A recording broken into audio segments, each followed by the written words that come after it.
When a relationship ends, most of us don't actually grieve it. We just push through. We keep busy. We perform fine for long enough, at work, with friends, in the mirror, that we start to believe it ourselves. Imagine grief like water building up behind a dam. Every time you feel it starting to rise, you add another brick, another distraction, another, "I don't want to think about this right now." And it works, for a while. But grief isn't something you can outrun. It just gets quiet. It sits in the corner of you, waiting. And the moment your guard comes down, even a little, the dam cracks. Everything you didn't let yourself feel comes rushing through at once. That wave that hit you out of nowhere, that's not weakness. That's grief finally getting a moment with you. And here's the dark part. The longer you hold it behind that wall, the harder it hits when it breaks.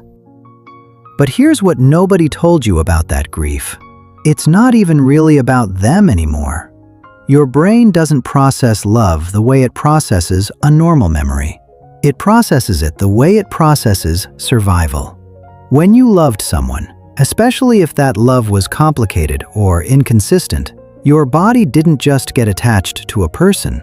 It got attached to the hope of them, the almost, the if only, the one more chance. Psychologists call this trauma bonding. And here's the dark part. Your brain is still scanning for them, still looking for a resolution that never came. Not because you're weak, because that's just how deep it went. You ever catch yourself, months later, picking up your phone and half expecting their name? That's not you being stuck. That's your body running a program it learned when you were together, one that hasn't gotten the update yet. Let that sink in. And now, here's the piece almost nobody talks about, maybe the most important one. When that relationship ended, you didn't just lose a person, you lost who you were with that person. The inside jokes, the future you'd imagined, the apartment, the version of your morning that had them in it. The whole architecture of where your life was going. That version of you, gone. And here's what makes it harder than it needs to be. Nobody around you sees that part of the loss. They see a breakup. They don't see the quiet identity crisis underneath it. They ask how you're doing. You say, "Fine." What you really mean is, "I don't recognize my own life right now." That grief is just as real. It deserves just as much gentleness. So here's something practical. The next time that wave hits, don't fight it. Don't reach for your phone. Sit with it for 5 minutes. That's it.